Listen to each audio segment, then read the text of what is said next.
Hello.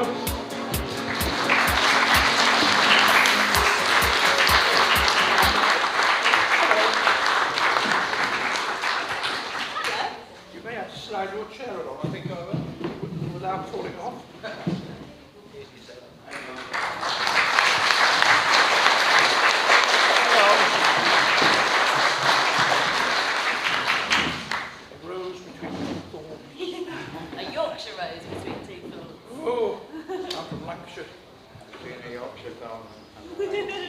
We've got a full house here. I'm sure I could come up with some wonderful, wonderful questions, but I definitely couldn't come up with as good questions as you guys could. So I'm going to go straight to the floor. It just seems like the fair thing to do. Bye. Yeah. Brian, do you want to? Are you? Yeah. There he is. I tell you what, then. Why don't you vacate the chair? That makes sense. So we can spread out. Yes, it is a bit squeezed, isn't it? Wander around with that. Yeah, we'll have two. That makes sense. That works. There you are. Then there's more room. It appears you've been told, sir. Thank you. And David won't fall off the edge. No, I'm just glad somebody... Bye. No, not at all. That's a good idea. You can always sit there if you want to. Right, get your hands up for a question. There you go. A question for all three of you. What was the most enjoyable moment for all the roles you played as the main character you're known as? This very moment, sitting here with these two illustrious stars of television, film, and with you. That's my favourite moment. Thank you. The check's in the post.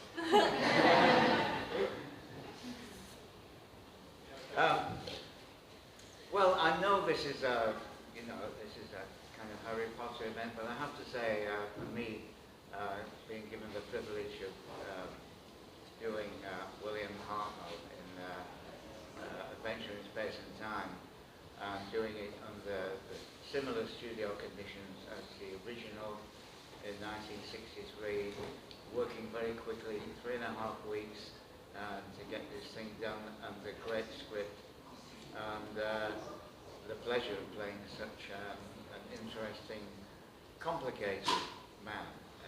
It was one of the real highlights of my professional life, certainly. Family, everywhere you go. I think that's the... It sounds cheesy, but there's something really special about joining this family. You know, it's not just... Doctor Who is not just a job. It really is a culture and a movement, and everyone is so wonderful that you meet, and so gracious, and really friendly, and really passionate about the show and everything within it. So that's the absolute highlight. So thank you. That's down to you guys. And to give you a serious answer, as opposed to my previous one, which was serious, but, you know, I think the moment I remember the most is when I came home after recording my first episode of Doctor Who as the Doctor. I opened the door, my wife was sitting in her chair, as you do, sitting, reading a book.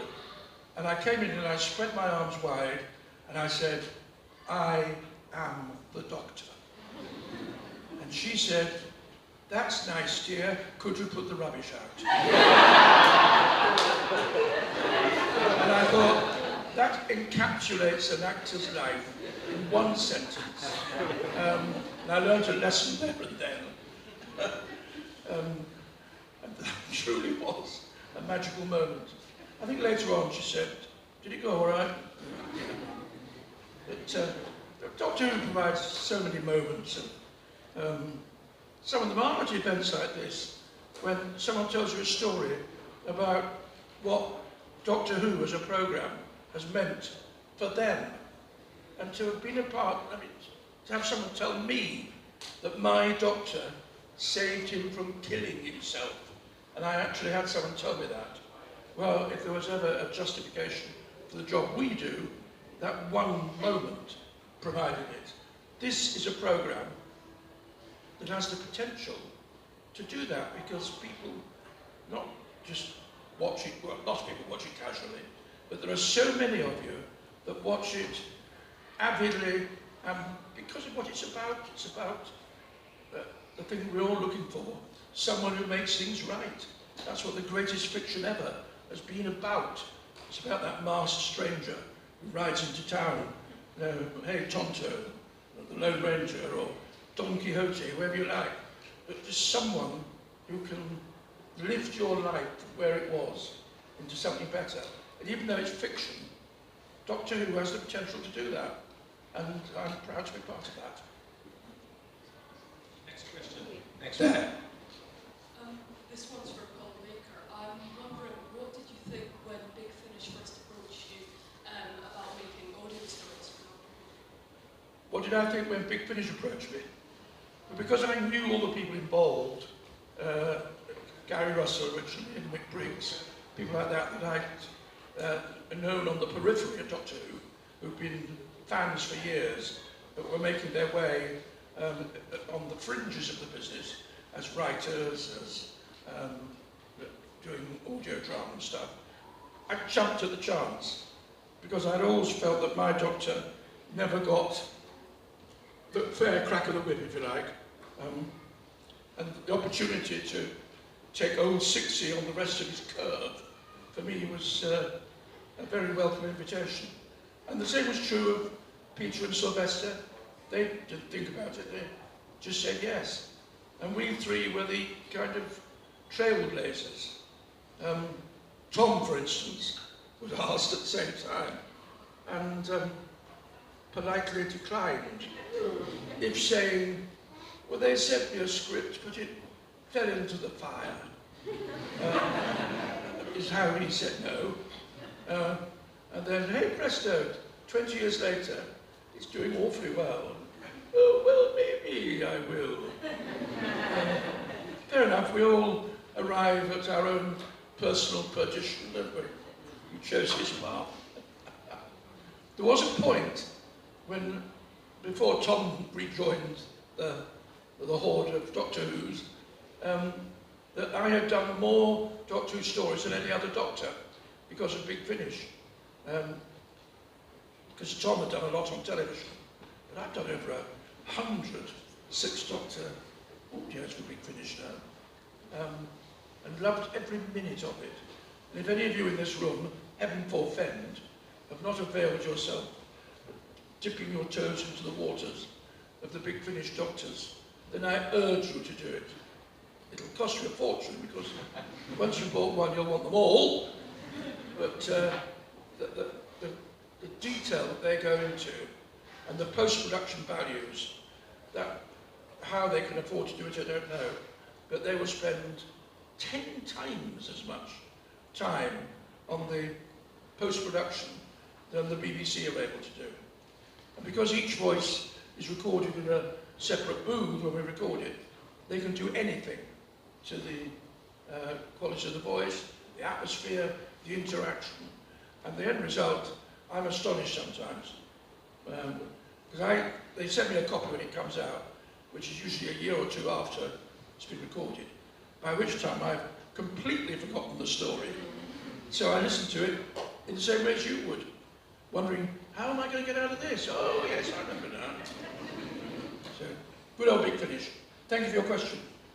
Next question, hands up. Right, well, thank you very much. You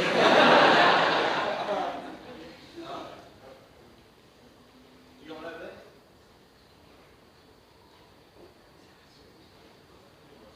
There you go. This one's for Colin. What was your favourite Sixth Doctor audio to record? Say it again. What was your favourite audio to record for Big Finish? What was my favourite Big Finish? Yeah. I'm very fond of Arrangements for War, which was a story featuring Maggie Stables as, what's her name? Evelyn Smythe. Thank you, Evelyn Smythe. And it was a wonderful, emotional, sentimental little piece. And I remember doing it and loving it. when I listened to it, it completely captivated me. So I would say that one. But also I'm really grateful that they gave me a proper regeneration, which they did, which fits in perfectly with that moment when Sylvester McCoy, as he always described it, wriggled around in my costume and got lost for some days because he was so big and he is so small.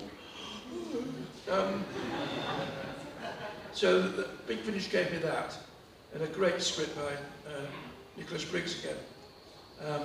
So I'm very grateful for those.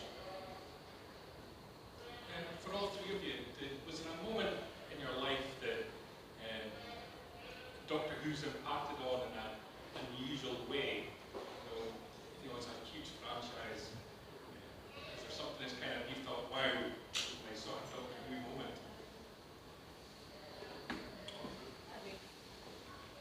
I feel like for you two, I'd love to hear what you think. What was the question again? What's the point from being part of Doctor Who that you've had like a wow, it's a Doctor Who moment where you felt like it's changed things?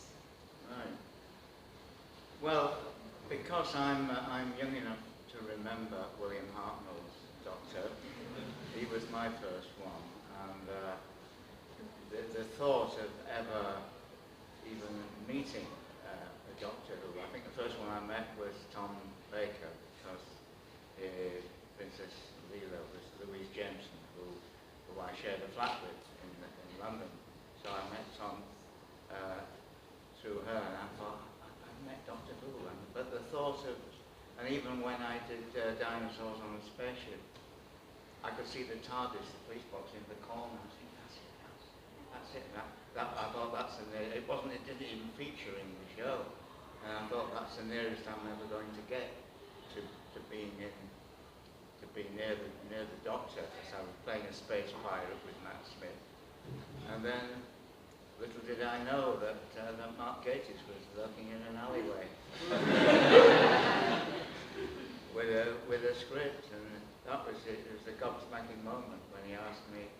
He said he was doing this 50th anniversary thing. Would I do it? And I said, give me a moment to think about it. And I took less than a moment in case he changed his mind, and just said yes. I was bit his hand off and said, in case he offered it to someone else if I hesitated to play. So that, for me, it was, I just couldn't wait to get hold of the script, and I'd already committed myself to it. And normally you say, can you send me an idea of the story outline or whatever?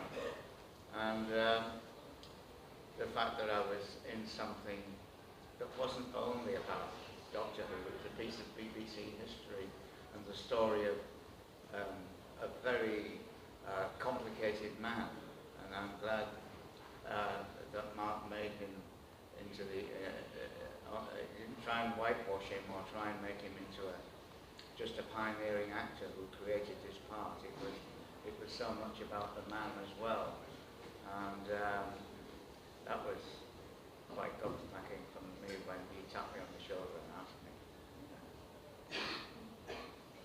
I think for myself, similarly to Colin's answer before, when you said about how much Doctor Who had an effect on other people's lives, I think the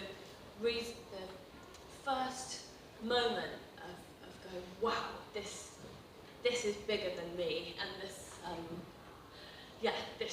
world, I can't believe I'm a part of it, was meeting fans at the first London Comic-Con that we did, and it was the same thing. It was hearing stories about how Doctor Who and my character had really changed someone's life. It was I've met various people who it had given them the courage to come out, or given them the courage to just deal with daily life if they suffered with anxiety and things like that, and that's was hugely impactful on me, realising that something that you think you have a tiny part of, because I mean, the brains behind the class was Patrick Ness, and I was just there because I was lucky enough to have been picked. But yeah, just seeing the difference that little job that you did made was that was my big moment. Hands up, any more questions? This is a question for all of you. You've all done work for Big Finish now, so do you prefer doing the TV or the audios, and why? When I first read The Big Finish, I didn't know that they'd been specially written. I thought they were so authentic in that period, the 1960s. I thought they were like lost script that they discovered because they were so in tune. And while I enjoyed doing them, not only for the fact that you don't have to have costume fittings, you don't have to learn the bloody thing. You just turn up and have lots of coffee and a bit of gossip and then get on with it. And you're painting a picture with your voice. And every time I do them, I'm thinking, oh, wouldn't it be nice if someone found the budget to film these? Yeah. But maybe the BBC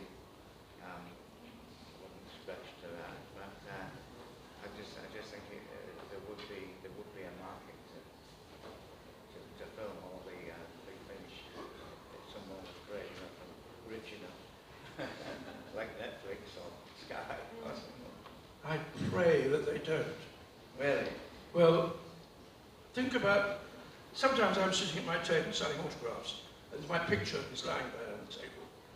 And a young boy came up recently and looked at it. Then he looked up at me. Then he looked down again. He looked a little perplexed. He looked down again. And he said, "What time does he get here?" That sums up. And I said, "Oh, I wouldn't bother, he's not very nice." That sums up why I don't want. Because it would be problematical. On Big Finish, I can get away with being that 40-year-old, blonde, curly-haired, energetic person who could remember lines. Much though I'd love to say, "Oh, I could get a wig." No, that ain't going to happen. You'd be all right. Well, I don't know. You'd be all right with William Hartnell. But I don't think I would get away with it. I don't think any of them. Peter might. Peter might just. He's changed less than Sylvester and I have. Yeah. But I have to reluctantly admit that it would not be a seamless transition from the end of my last recorded television episode. You were more youthful Who than the Hartnell version. Yes. So that's probably. So you'd have an advantage there. Yeah. But I love it the way that the occasional fan puts you in your place. And, what time do you go to get? David, I'm going to share one more with you. Oh, go on. The person who said to me not too long ago, "Mr. Baker, I'm so honoured to meet you. I love Doctor Who, and you're my fourth fifth." No, wait a minute. Sixth favourite Doctor. The honesty of the fan is sometimes regrettable. Just a question off the back of that, actually, about the fans. David, you've been in Harry Potter, it's got a wonderful selection of fans that follow it. You've been in Game of Thrones, much the same, but there seems to be something about Doctor Who fandom that's really unique in all of, not just genre television, but all of television. So what is it about the fans that you just mentioned, Colin? What is it about the fans that makes them so special? That's to all of you. Well, I kind of assumed before I did the two Doctor Who's that it was an essentially English thing, you know. Then I was in San Diego and LA doing promoting The Strain and other things, and I was just amazed at how many Uber fans were, you know, at that side side of the pond. It just surprised me. It made me realise that the stories and the characters are just so universal. Sophie, your experience? Of the fans? Yeah. I think because Doctor Who is so inclusive, it welcomes and invites in a certain type of person who is equally as open-minded and friendly and welcoming of everyone, no matter what. So I think that is the biggest reflection. I know that in some other fandoms, people can be quite a bit tit for tat and very particular with certain things, and there's a certain amount of politics that goes on. But this is the fandom that I've definitely found to be the most friendly and engaging to myself. So. Colin, you've been around it the longest of the group, so your experience? Yeah, like any group of people, you can find small pockets of resistance. 99% of fans are fans. They love the programme, they're nice, they're kind, they're nice to each other, they're generous to us. Occasionally, you'll get people sort of misunderstand. It's like those people at football matches who shout abuse at their own players, who are, after all, doing their best. That's my phone, sorry. And occasionally, certainly during the time that my producer, John Nathan Turner, was running the programme, there were certain Uber fans who thought that they owned the programme more than the BBC did, and weren't helpful.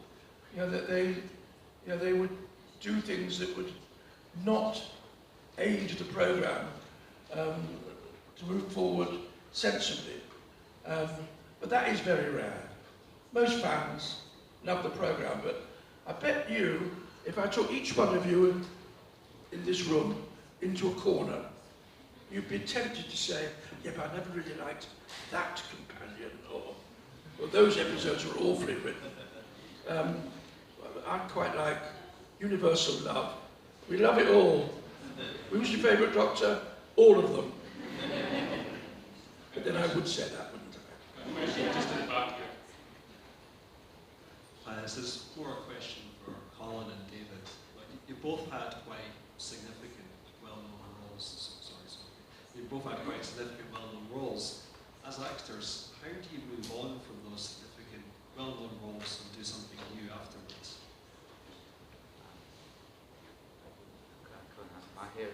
Well, the question is, we both had significant and identifiable roles, and how do we move on from that to get roles that are different? Is it a struggle? And I'll answer first. It can be. The struggle isn't with us, the actors. The struggle is the perception of those who employ us, not audiences. Audiences accept actors. They might go, oh, he's that bloke who was in Doctor Who once. But if you're doing your job properly, 10 minutes later, you'll be the bloke who just murdered somebody in an episode of another television programme. But there are those who employ us who, A, think you only play, and it's tricky when it's Time Lords, because, there aren't many parts that need Time Lords. But you only play villains, or you only play heroes, or the actor is rare who is allowed to do a lot of things that are different. And once they find someone they like, they hang on to them. I'm not going to mention names, but there are some people who work far too often on television at the moment, and others like you and I who don't work enough. But yes, of course, it's difficult, especially if you're particular. And I would venture to say that you and I, in our ways, are both particular. Where Peter Davison, who is a friend of mine and an actor, he is kind of neutral in many ways. He's not a specific thing. So he is cast quite a lot, playing other parts. But you have to accept that you are how you are perceived to be by those who employ you. I can't get arrested on television at the moment. Well, I think there are a lot of casting people and directors and producers who do have, if you can become a victim of your own success, if you happen to play a copper on TV very successfully, that's it. Oh, he's the guy who plays detectives or silly Vickers or whatever. But it's so refreshing when some director will just say, well, let's throw this at them just to see if they can handle it. And they do it all too rarely, but when they do, and I have been fortunately the beneficiary of it once or twice in recent years, but no, it took a long time before you could get seen for something. Yeah. If you just get me in the room, and I'll do my best to show them that I can do this. But it's getting into the room to be seen, because they've got this idea that things they've already seen you in, they've never met you personally and don't know what you really like. But so it is nice when they do break the mold and don't have this stereotypical image of what they think you can't do. Our only hope is, as our contemporaries fall off the shelves, you know, we're still here. Yeah. So the opportunities will get more. Yeah. Hopefully. At the end of it, you know, if you're working, you're working. Yeah. You know, just be thankful for that. James Bond's coming up, I think. Sorry? James Bond is coming up. Now what about that? Shall I tell you a quick story? Do you mind? No, please. It was some years ago, 15, 20 years ago. It was April the 1st, and I don't know what made me do it.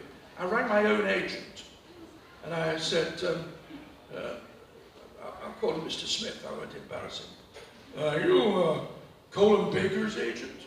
And she said, yes, I am. Okay, Mr. Smith, Cubby Broccoli's in town. He'd like to see Colin for the new Bond film. He said, well, it's Colin, actually, Colin Baker. Okay, Colin Baker, yeah. He said, is he free this afternoon? Well, what kind of part is it? To play James Bond. We're recasting James Bond. We're thinking that Colin, yeah, would be a good replacement for, who was it? It might have been the original, I can't remember. And my agent said, Colin Baker. Page 379 in Spotlight. Yeah, that's the guy, yeah. Cubby's really keen to meet him. It was a longer conversation than that. And I hung up and I waited for the phone call to come in. And he was, hello, hello, how are you? He said, I've got you an audition.